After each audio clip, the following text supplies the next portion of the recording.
너만 보인단 말이야. 널 사랑한단 말이야. 눈을 감아도 너만 보인단 말이야.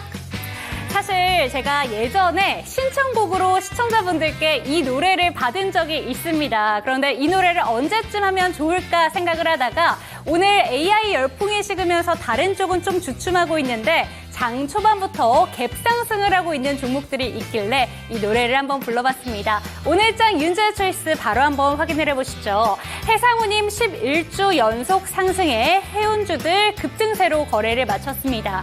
장 초반보다는 탄력이 약간 꺾인 듯 했지만 주가 흐름 확인해 보도록 하겠습니다. 네, 오늘 장 해운주들의 주가 흐름 확인을 해보신다면 STX 그린로직스 상한가 터치까지 나왔었는데요. 막판에는 23.84% 역시나 급등으로 거래를 마치면서 13,560원의 종가를 형성했고요. 대한해운도 8%대의 강세, 흥하해운과 페노션 그리고 HMM까지 일제히 강세로 거래를 마치는 모습을 확인할 수가 있었습니다.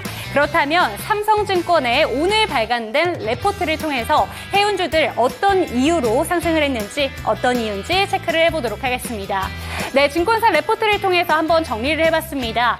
먼저 두 가지의 이슈를 크게 들고 왔는데요. 첫 번째 이슈로는 온실가스 배출 규제가 강화가 되면서 결국에는 선박 교체에 대한 수요가 증가할 것이다 라는 내용들이 불거지고 있습니다. 선박 교체 앞으로도 꾸준히 그 수요가 늘어날 것이다 이렇게 보고 있는 거고요. 그리고 대표적인 운하가 지금 통행이 제한이 되고 있죠. 그렇기 때문에 항로를 우회하게 되면서 결국에는 톤 마일이 급증하게 된다. 그렇기 때문에 이 부분에 따라서 영향을 받을 수밖에 없다라는 내용들이 불거지고 있고요. 여기에다가 더불어서 하반기에는 해운의 성수기가 맞이하기 때문에 연속적으로 증가할 것이다 라는 내용들이 보도가 되고 있습니다.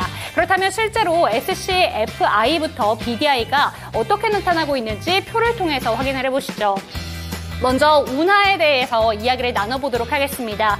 통과 선박수의 추이를 한번 비교 분석을 해볼 텐데요. 파나마 운하의 지금 통과 선박수 추이를 보신다면 지금 2023년 넘어서 지속적으로 그 표의 그래프가 우하향하고 있다는 점 확인하실 수 있겠고요. 수에주 운하 역시 우하향하고 있는 그래프를 확인하실 수가 있습니다. 특히나 수에주 운하 같은 경우에는 뚝 떨어졌다는 점 확인하실 수 있을 텐데요. 이렇기 때문에 지금 BDI 지수라던가 SCFI 지수가 올라갈 수밖에 없습니다. 보신다면 2024년 들어서 꾸준히 우상향하고 있는 그래프 확인할 수가 있고요. BDI 지수 역시 우상향하는 그래프를 확인할 수 있었습니다. 그런데 오늘 증권사 레포트에서는 세 가지의 항목에 대해서 추천주로 언급을 했는데요. 먼저 HMM 종목을 탑픽 종목으로 꼽았습니다. 지금 보신다면 컨테이너 운임 상승의 영향으로 2분기에는 깜짝 실적이 기대된다라고 얘기를 하고 있는데 증권가 레포트에서 지금 현재 주가 대비 비교를 해보신다면 25% 정도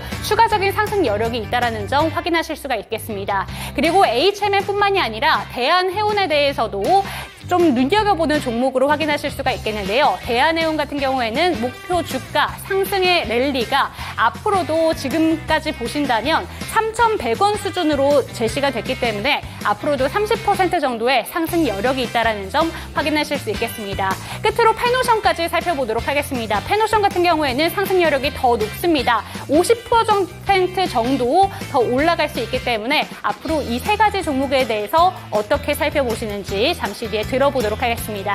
오늘 장 윤재 초이스는 해운주에 대해서 들고 왔습니다. 해운주 앞으로도 이 상승 여력을 꾸준히 유지해갈 수 있을 것인가 이 부분에 대해서 한번 짚어보도록 하겠고요. 잠시 뒤에 전문가의 초이스부터 실시간 종목 진단까지 꼼꼼히 배워보도록 하겠습니다. 오늘도 당신의 초이스 채널 고정!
네, 후회 없는 선택을 위한 당신의 현명한 초이스를 도와드릴 저는 이윤주입니다. 오늘 이 시간에는요, 유안타증권의 지문상 차장과 이 시간 함께합니다. 차장님 안녕하세요. 네, 안녕하세요.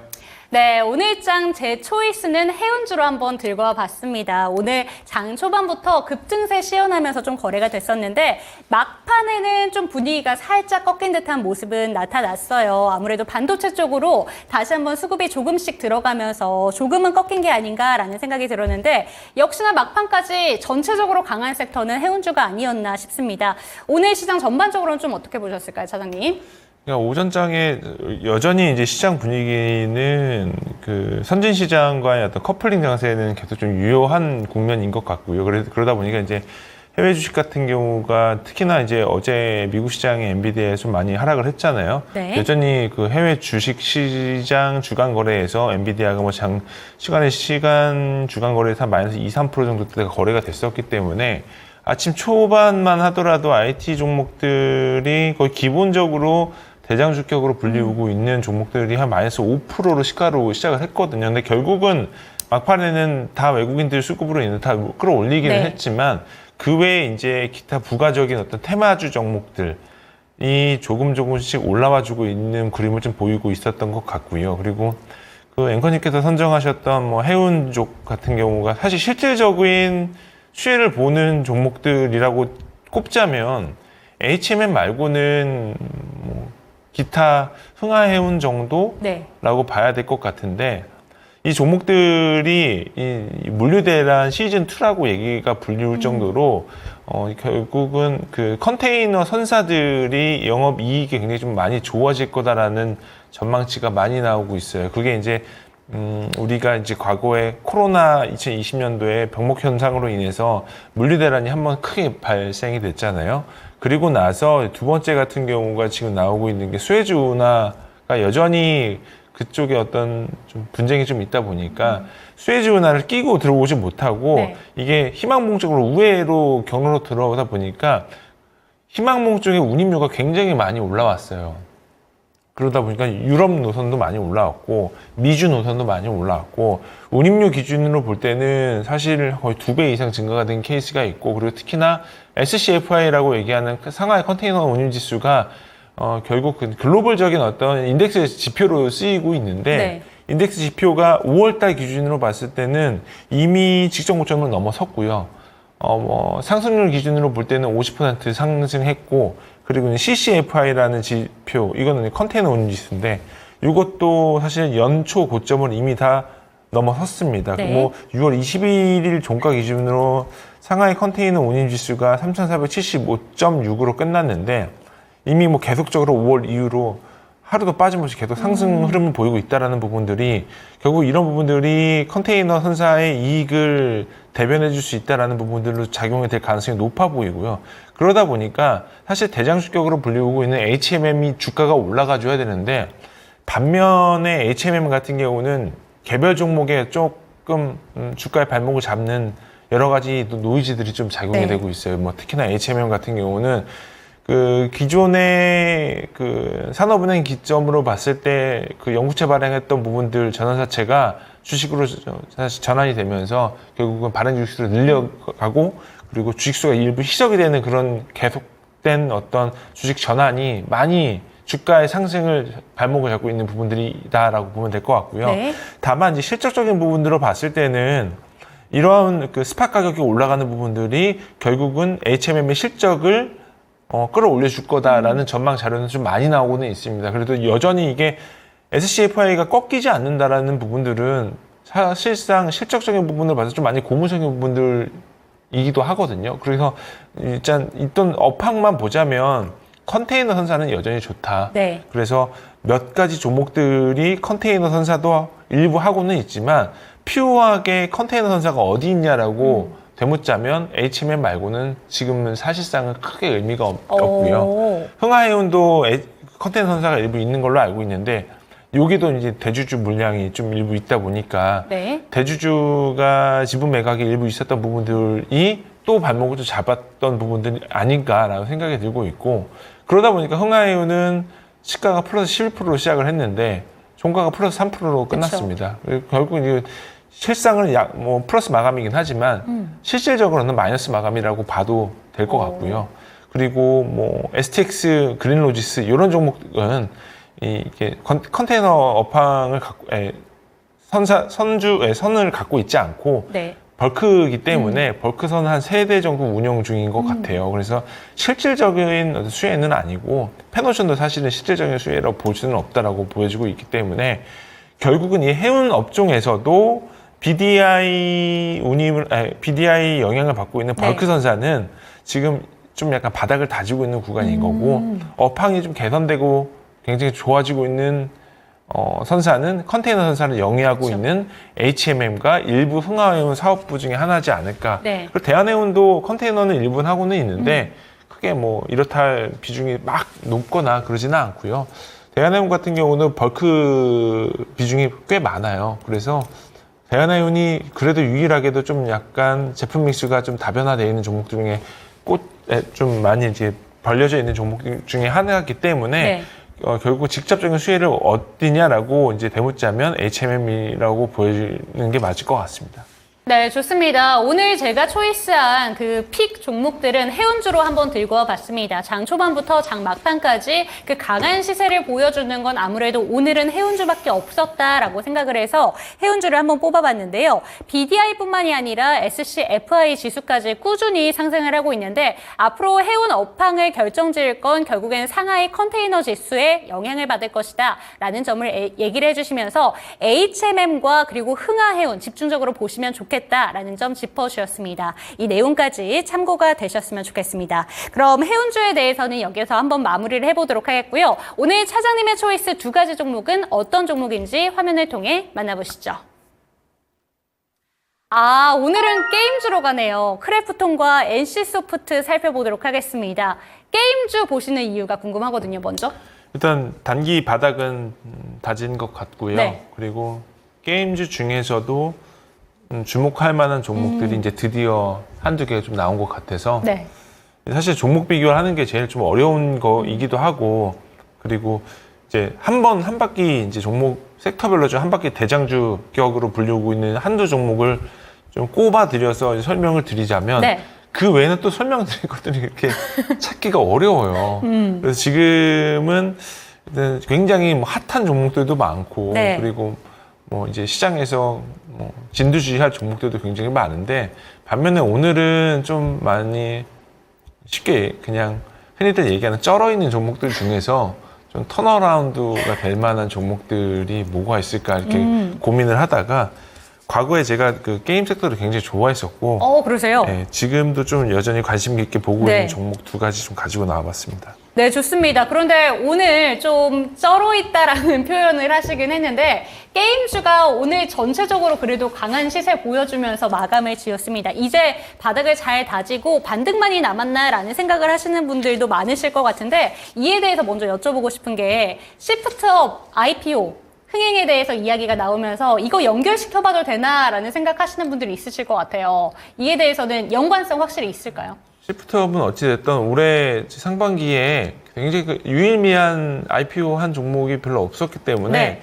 시프트업 상장이 게임 섹터에 유의미한 어떤 반응이 될지는 모르겠습니다만 분위기상으로 볼 때는 멀티플 향상에 좀 영향은 플러스 요인이 있겠죠. 네. 예, 뭐 이래저래 시프트업이 이제 성장의 모멘텀도 사실 인디게임으로 시작을 했고 좀 뭐 여러저러 지금 최근에 국내 게임사들이 사실은 그 흥망성쇠를 가리자면 양산형 MMORPG 때문에 사실은 국내 게임 회사들은 사실 망한 거나 마찬가지였거든요.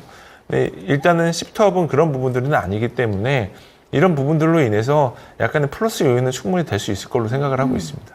네, 좋습니다. 시프트업 IPO와 함께서 엮어서 생각하시는 분들도 많을 것 같아서 질문 드렸는데 참고해 보시기 바라겠고요. 그렇다면 오늘장 초이스 종목 궁금합니다. 크래프톤이냐 아니면 NC소프트냐 이 둘 중에서 어떤 종목 초이스 하셨을까요? 크래프톤은 초이스했습니다. 크래프톤. 그렇다면 NC소프트 B초이스 이유부터 한번 들어볼게요. NC소프트는 이제 불과 한 5년 전까지만 하더라도 국내 게임 업계를 주름 잡는 네. 1등 기업 중에 하나였고요. 뭐 3N이라고 불릴 정도로 뭐 넥슨, NC소프트 그리고 넷마블 뭐 이렇게 있었죠. 네. 근데 그 3N의 구도가 이제 끊어진 것 같아요. 왜냐하면 이제 NC소프트를 지금 현재 상황을 보자면 NC소프트가 아마 물적 분할이 확정이 난 걸로 알고 있는데 그게 이제 일부 좀 핵심 사업부는 그대로 남기고 그리고 신설 사업부 네. 하나를 만들어서 그거를 일부 좀 약간 비용을 한쪽으로 이제 몰아가면서 그쪽에 있어서 좀 구조조정을 일부 진행을 하려는 게 아니냐라고 언론 보도에도 계속 나오고 있었던 부분들이 있는데 이런 부분들은 결국은 이제 이 게임 업종 같은 경우에도 가장 빨리 비용을 줄이는 방법이 인력 구조조정이거든요. 그리고 게임 업계 같은 경우는 인건비가 제일 많이 나가는 부분들이 있기 때문에 전산 사용료 인건비가 고정 비중에 제일 많이 나갑니다. 그래서 이런 부분들이 조금은 구조조정의 1차 선봉이 될 가능성이 높아 보인다라고 말씀을 드리고 싶고 두 번째 같은 경우는 NC소프트가 계속적으로 연이어서 신작을 출시를 했는데 분위기가 되게 많이 안 좋았죠. 네. 쉽게 얘기하면 리니지 M 이후로 뭐 리니지 W도 출시를 했고 여러 이제 양산형 MMORPG 그러니까 리니지 라이크 게임이라고 얘기를 하죠. 리니지의 비즈니스 모델을 정말 똑같이 베낀 모바일 게임이 출시가 몇 개가 됐는데 반응이 상당히 안 좋았고요. 그리고 뭐 이게 결국은 방송용으로 얘기하기도 좀 약간 애매하기는 한데 결국 그 게임사가 추구하는 비즈니스 모델이 어떤 거냐에 따라서 게임 회사들의 수익 모델이 확 갈리거든요.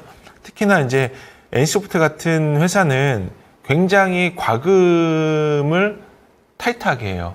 과금이라는 거는 페잉 유저거든요. 네. 돈을 결제하는 유저들의 로열티를 결국은 결제를 유도시키면서 굉장히 하드코어적인 성향을 가지고 있는 유저들을 결국은 이게 키우는 거나 마찬가지라고 저는 생각이 들고 있는데 이런 부분들로 인해서 유저들의 그 과금 모델 피로도가 굉장히 많이 증가를 했어요. 그동안 같은 경우, 옛날 같은 경우는 PC 리니지를 사용했었던 유저들 같은 경우가 대부분 나이대가 지금도 더 높아졌지만 50대, 60대예요. PC 유저들에서 모바일로 넘어가는 유저들의 네. 폭이. 근데 그 폭이 줄어들지 않고 계속적으로 연령대가 높아지고 있음에도 불구하고 결국은 유저들의 사용 연령은 늘어나면서 그리고 경제적인 어떤 능력도 계속적으로 높아지지는 않거든요. 그런데 게임 회사는 과도한 과금을 계속적으로 유도를 하는 게 결국은 페잉 유저들의 결제를 좀 많이 피로도를 증가시키게 됐던 좀 요인 중에 하나라고 보여지고 있고요. 네. 그러다 보니까 결국 이 게임의 모수는 알프 곱하기 DAU라고 얘기를 하거든요. 알프는 사실상 이익이고 DAU는 그날 유저의 플레이어 수인데 유저의 플레이어 수는 줄어드는데 알프가 늘어나는 기형적인 모델이 돼버린 거죠. 이게 결국은 문제가 뭐냐면 시간이 지나면 지날수록 페잉 유저들이 돈 없으면 나가게 마련이기 그쵸. 때문에 이런 모델이 장기 흥행을 할 수가 없어요.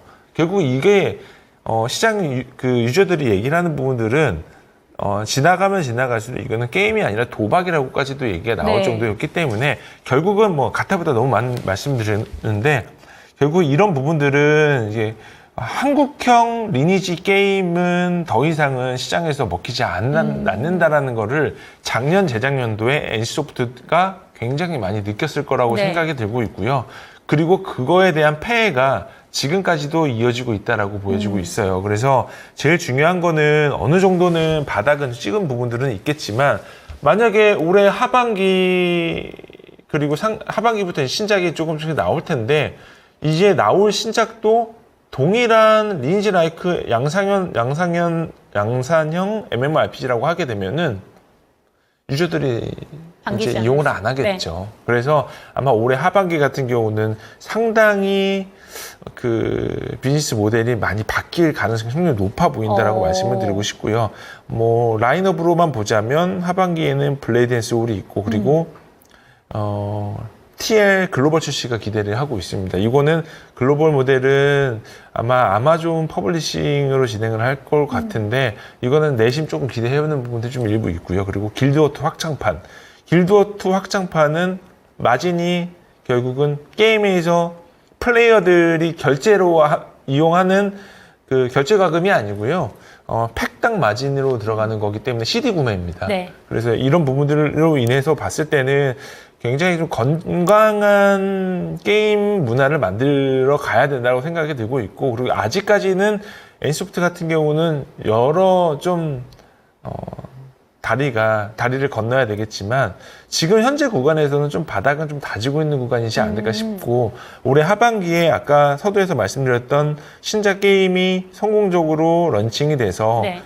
이게 성공 가도로 이어지게 된다면 과거의 영광을 충분히 다시 누릴 수 있을 만한 가능성이 있고, 그럴 만한 역사와 전통을 가지고 있는 회사이기 때문에 충분히 지금 구간에서도 좀 다시 재성공을 이룰 수 있을 거라고 생각이 들고 있습니다. 다만 크래프톤이랑 비교를 하자면 지금 현재 기준으로 볼 때는 크래프톤이 워낙 좋아요. 오. 그래서 크래프톤은 그냥 이어서 설명을 드리면, 크래프톤 같은 경우는 신작 게임이 없어요.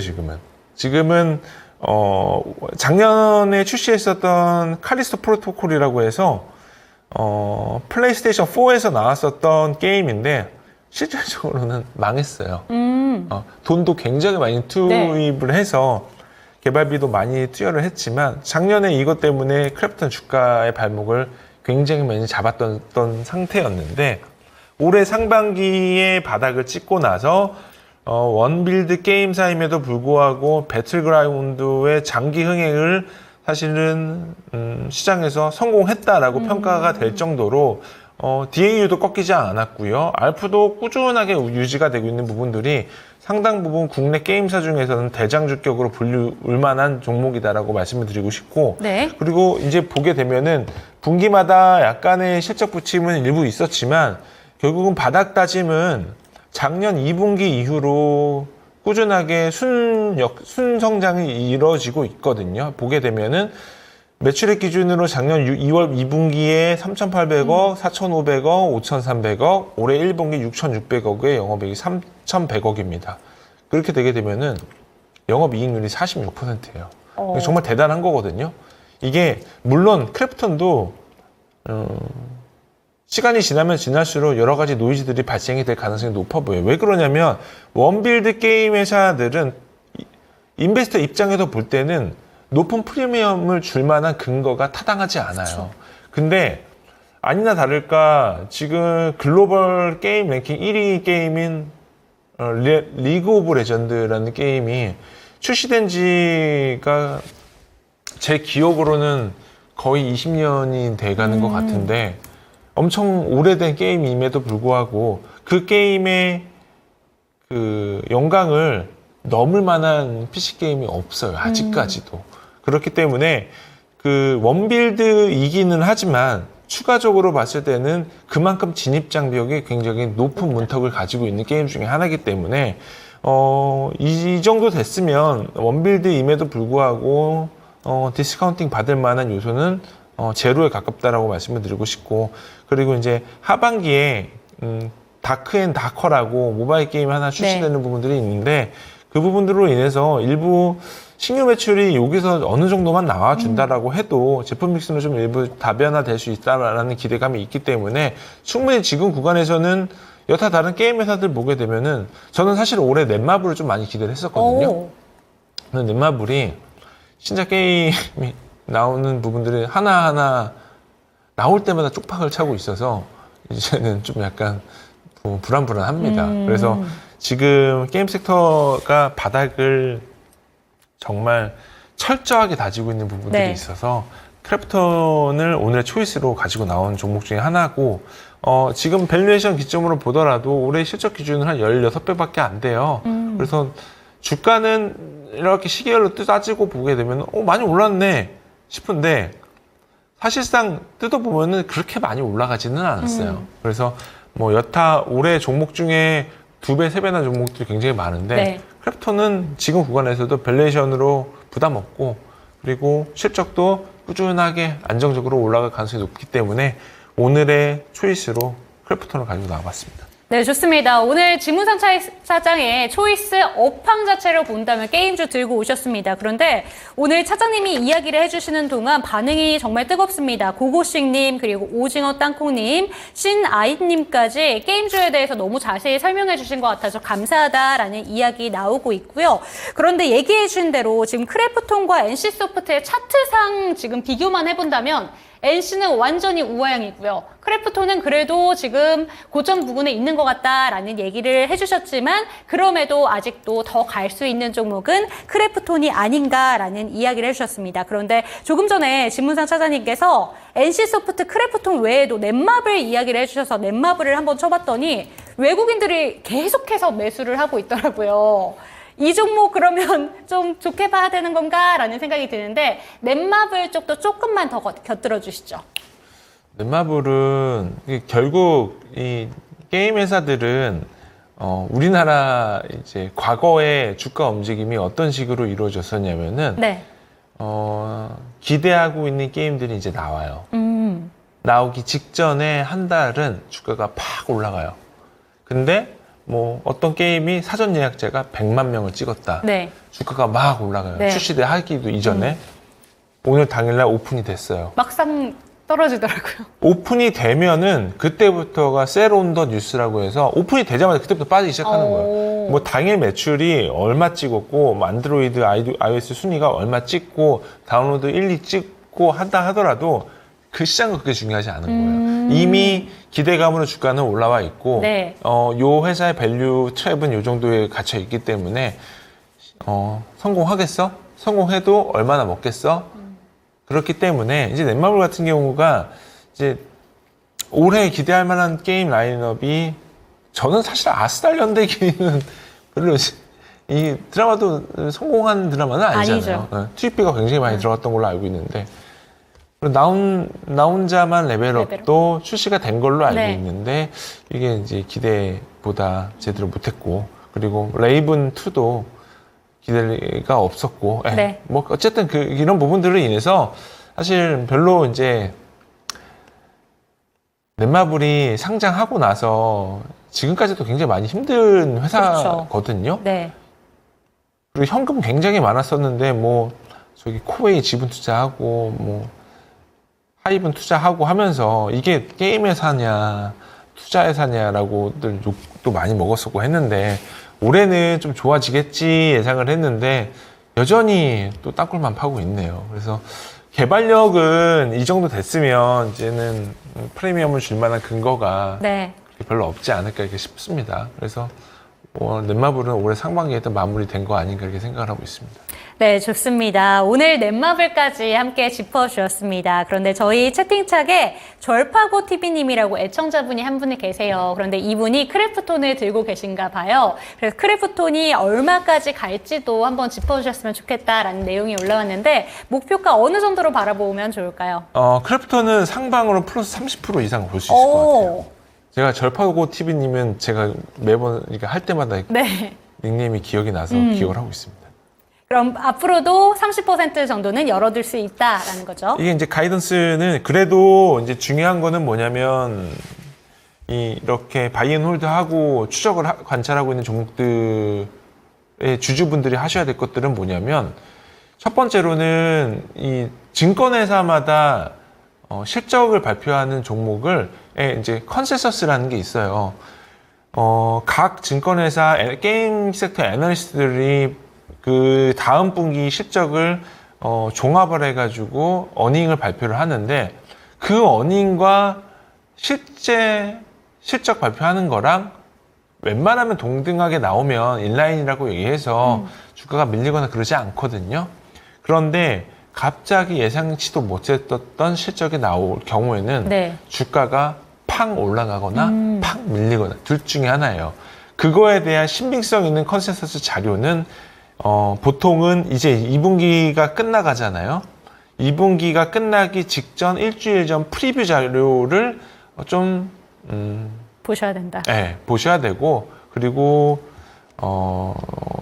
좀 부지런한 애널리스트들 같은 경우는 프리뷰 자료를 무조건 내는 애널리스트들이 있어요.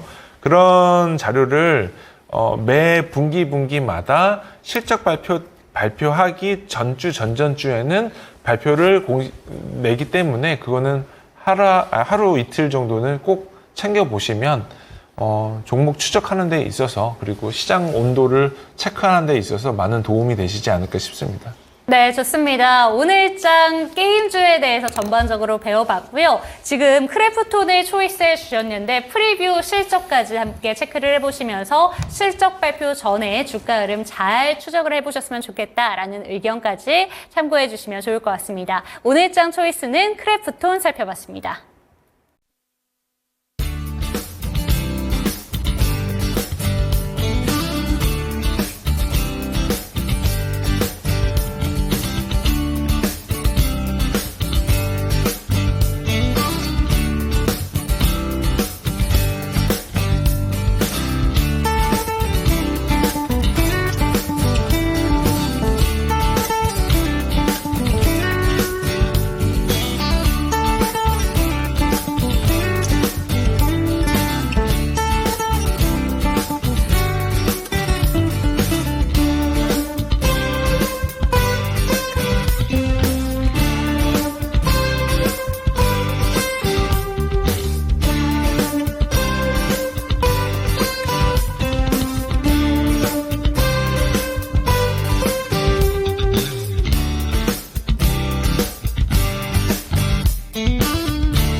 네, 이번에는 실시간 종목 진단 타임으로 넘어가 보도록 하겠습니다. 먼저 참여하시는 방법부터 안내 도와드릴게요. 아래 보이는 전화번호 연락 주시면 되겠습니다. 02-325-8200번 늘 열려 있는데요. 종목명, 비중, 단가 알려주시면 저희가 친절하게 상담 도와드리겠습니다. 신규 매수에 대해서도 질문 받고 있으니까요. 전화 상담뿐만이 아니라 유튜브 채팅창도 많은 이용 부탁드리겠습니다.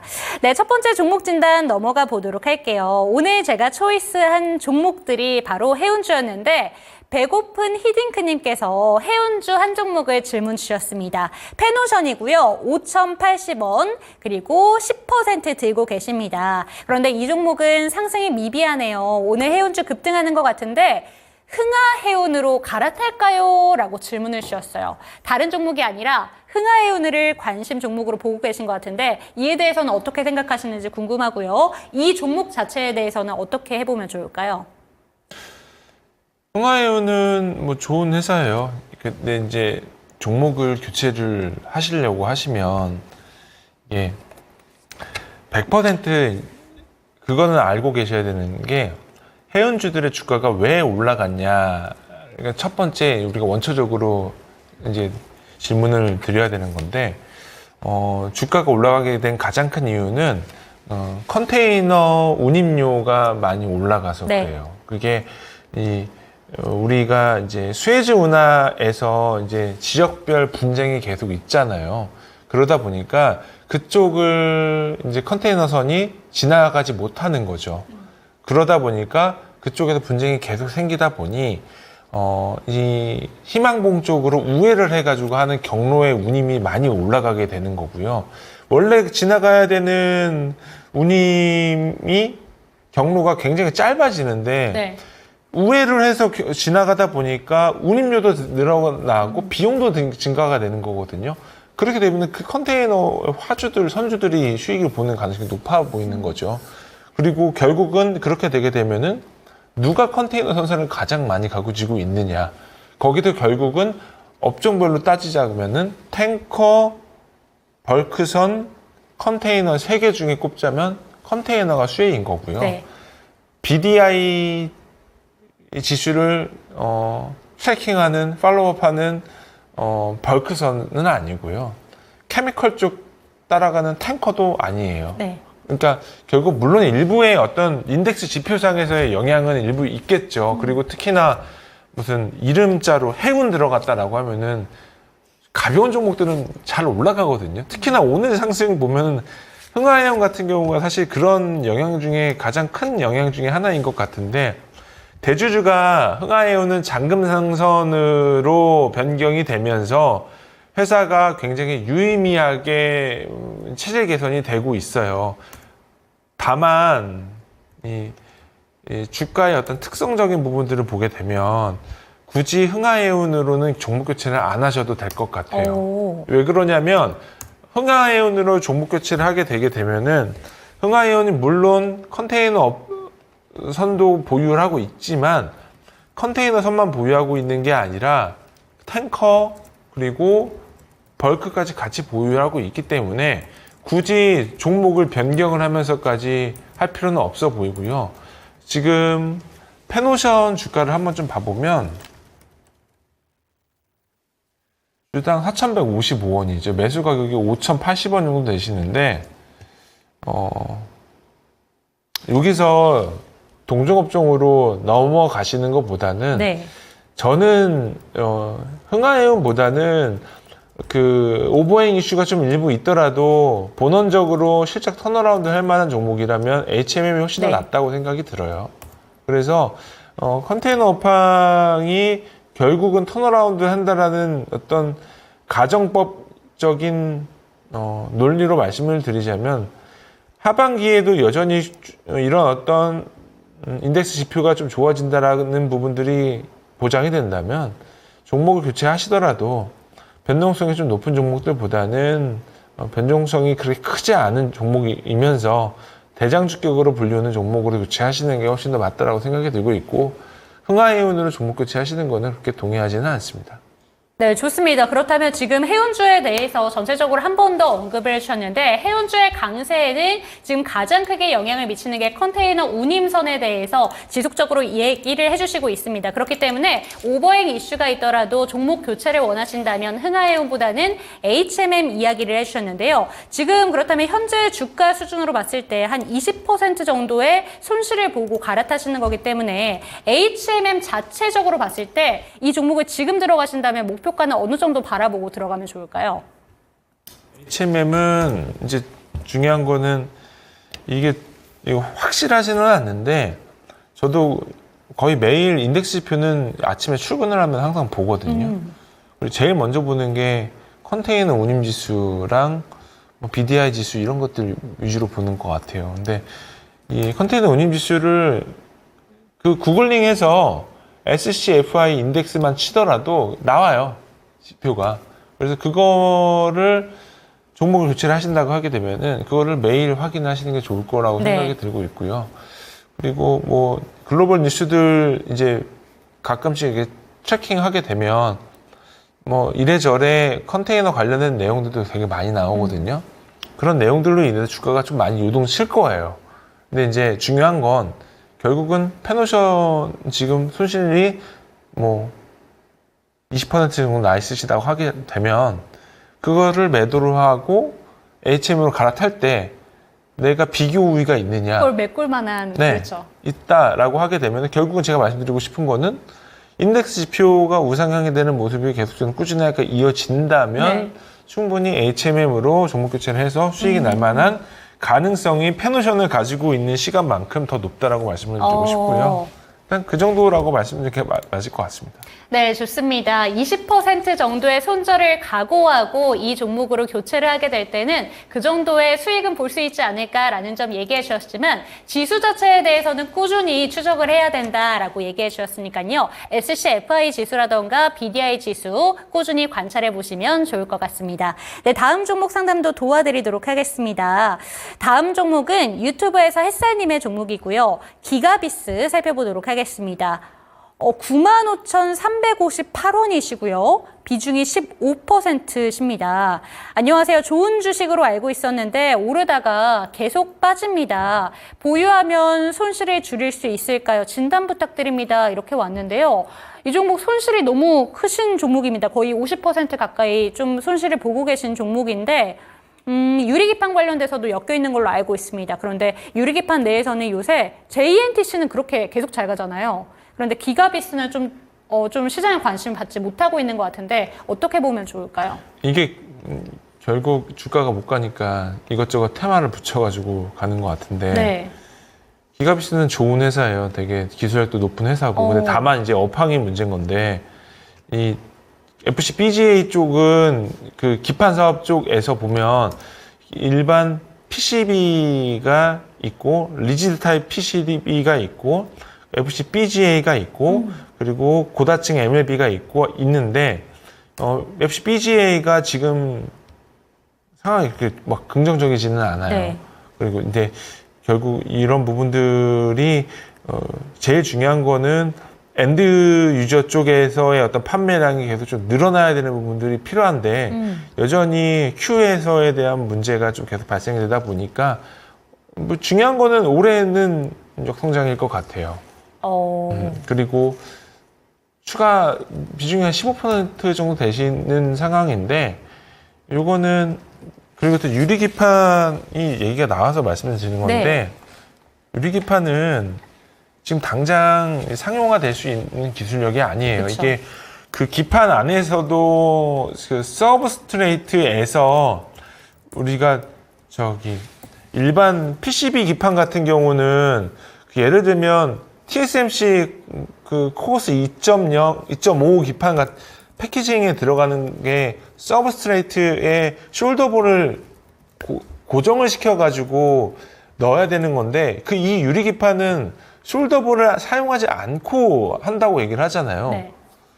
근데 그렇게 되게 되면은 유리기판의 단점이 결국은 이게 깨질 수가 있는 건데 아직까지도 그런 부분들이 상용화 되려면 좀 시간이 많이 걸릴 거고요.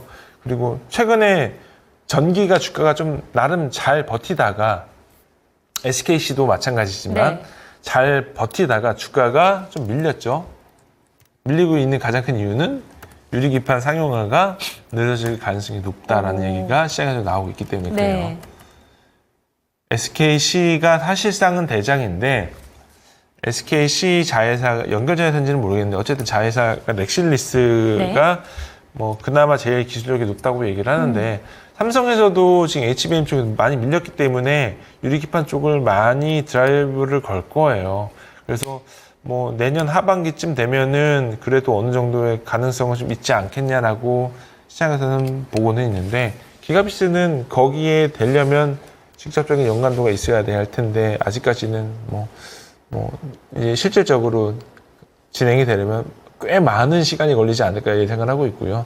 지금 구간에서 손절은 아닌 것 같아요. 네. 그리고 비중을 확대하라고도 말씀드리기는 좀 애매한 것 같고요. 추세가 일단 한번 돌아야 됩니다. 추세가 돌려면 최소한 6만 원 정도 때까지는 올라와 줘야 돼요. 여기서 잘못 비중 조절해서 더 매수하셨다가 이거 나락가면은 더 많이 빠지게 되면은 사실은 여기서는 손쓸 방법이 없기 때문에 그렇죠. 1차적으로는 6만 원 정도 대가 회복이 돼야 비중을 조금 더 실으실 가능성이 높아 보이고 이미 이 종목이 좋아서 제가 그냥 손절을 치지 말라고 말씀드리는 게 아니라 지금 구간에서는 가지고 있으시는 것이 더 맞을 것 같아요. 어차피 회사는 굉장히 기술력도 있고 그리고 굉장히 괜찮은 회사예요. 근데 다만 업황이 안 좋은 거는 그거는 사실 사이클 주기상 좀 시간이 필요한 시기임이라고 말씀드려야 되는 게 맞기 때문에 네. 지금 구간에서는 6만 원 정도 때까지 회복이 1차적으로 하셔야 된다고 말씀을 드리고 싶고요. 그렇기 때문에 목표 주가는 일단은 6만 원 제시해드리고요. 6만 원 정도 때 되면은 손절 치고 나오시든가 비중을 더 높이시던가 결정을 하시는 게 맞지 않을까 싶습니다. 네, 좋습니다. 우선 목표가 6만 원 보고 달려가시면 좋을 것 같습니다. 지금 오히려 손실이 너무 크기 때문에 이 종목 어떻게 대응해야 될까 지금 고민하시기는 좀 이르다라고 얘기해 주셨으니까요. 참고되셨으면 좋겠습니다. 그리고 전반적으로 유리기판 테마 자체에 대해서도 이야기를 해주셨는데 JNTC라던가 SKC 같은 종목들 지금 관심 종목으로 두고 계신 분들이라면 상용화가 되더라도 문제점이 해결되기까지는 좀 오랜 시간이 걸릴 수 있다는 점도 함께 짚어가셨으면 좋겠습니다. 다음 종목 넘어가 보도록 할게요. 오징어 땅콩 핫스파이시만 님의 종목이고요.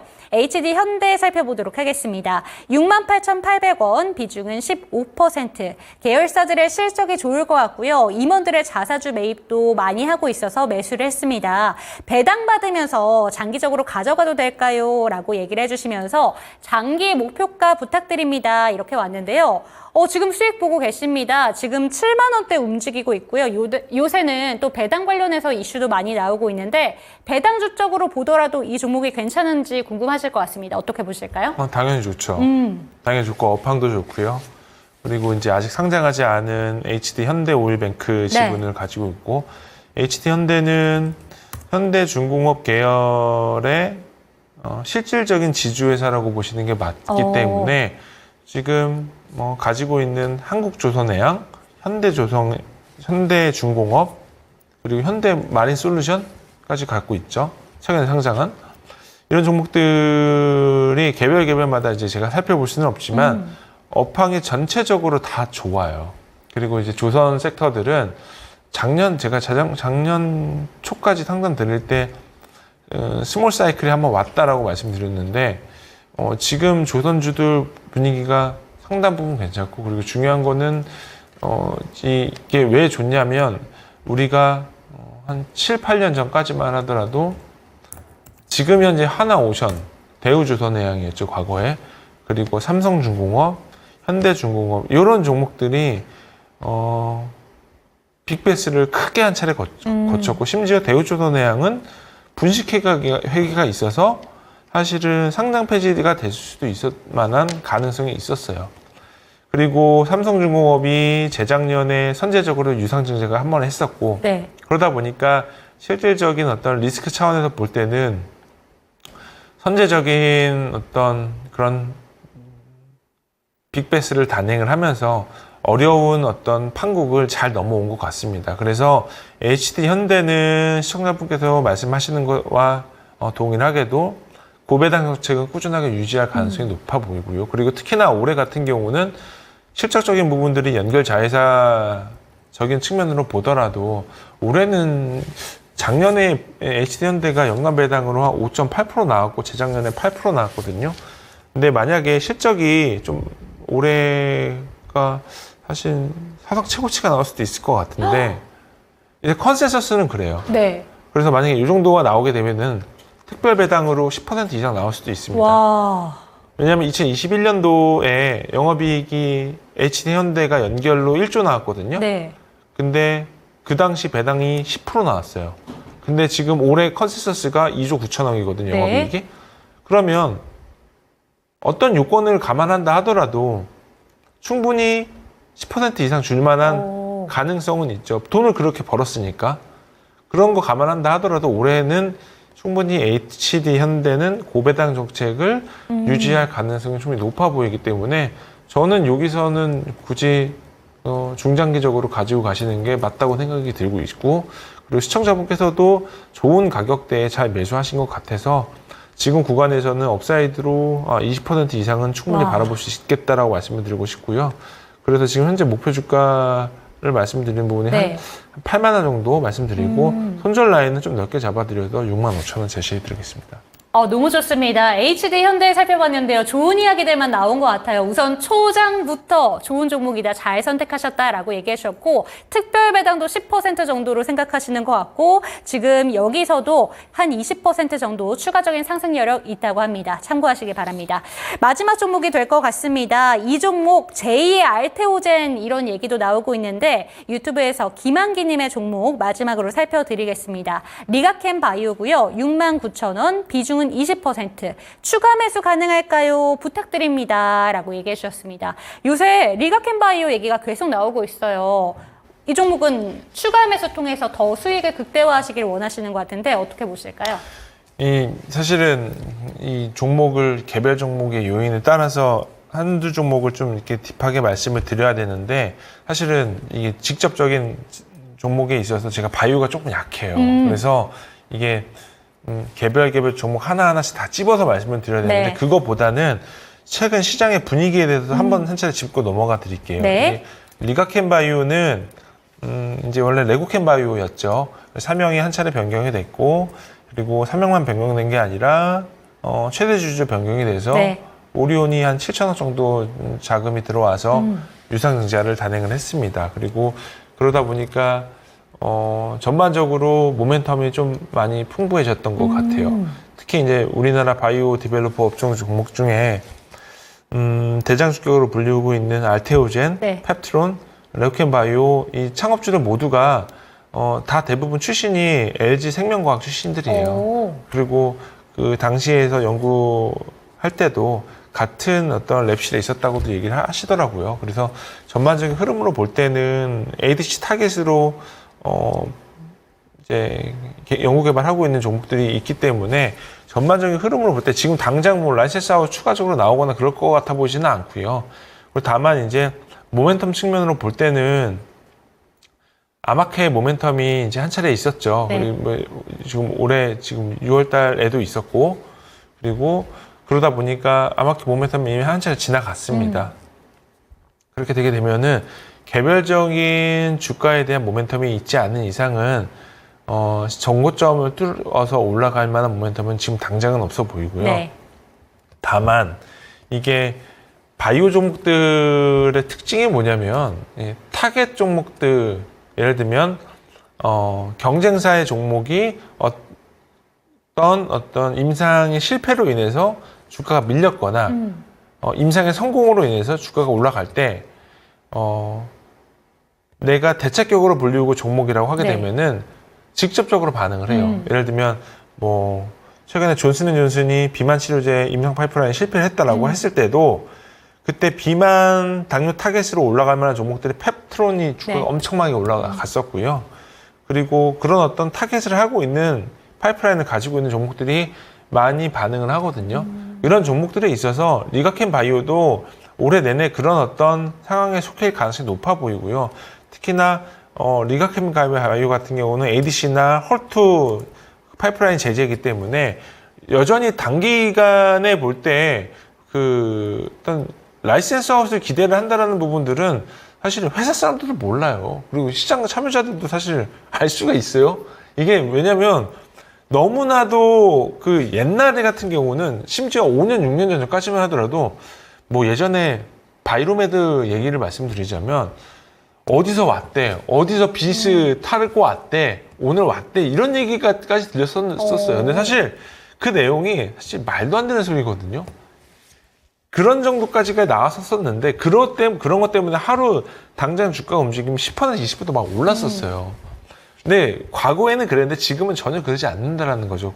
그만큼 이 정보에 있어서 굉장히 보안이 잘 돼 있고, 그리고 다시는 우리가 이제 겪어봐야 되는 부분들은 타겟 임상, 타겟 경쟁사의 파이프라인이 어떤 식으로 임상이 나왔냐 안 나왔냐를 통해서 우리가 내가 투자하고 있는 종목들의 임상 파이프라인이 경쟁력이 있느냐 없느냐를 확인을 해야 되는 것 같고요.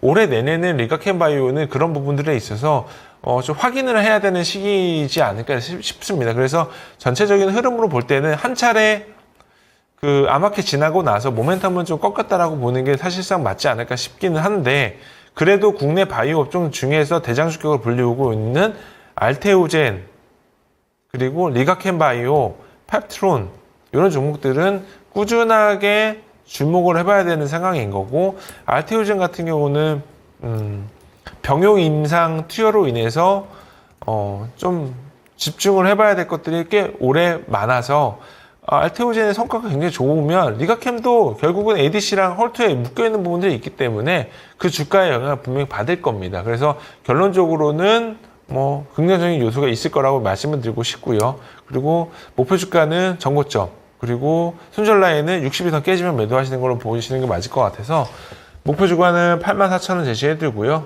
손절 라인은 67,000원 제시해드리겠습니다. 네, 좋습니다. 오늘 시간 정말 꽉 채워서 실시간 종목 진단 마지막 종목까지 채워드렸습니다. 오늘 저희가 준비한 순서는 여기까지고요. 종목에 대한 상승과 하락은 보장하지 않는다는 점 반드시 기억해 주시길 바랍니다. 시청해 주신 여러분 감사합니다.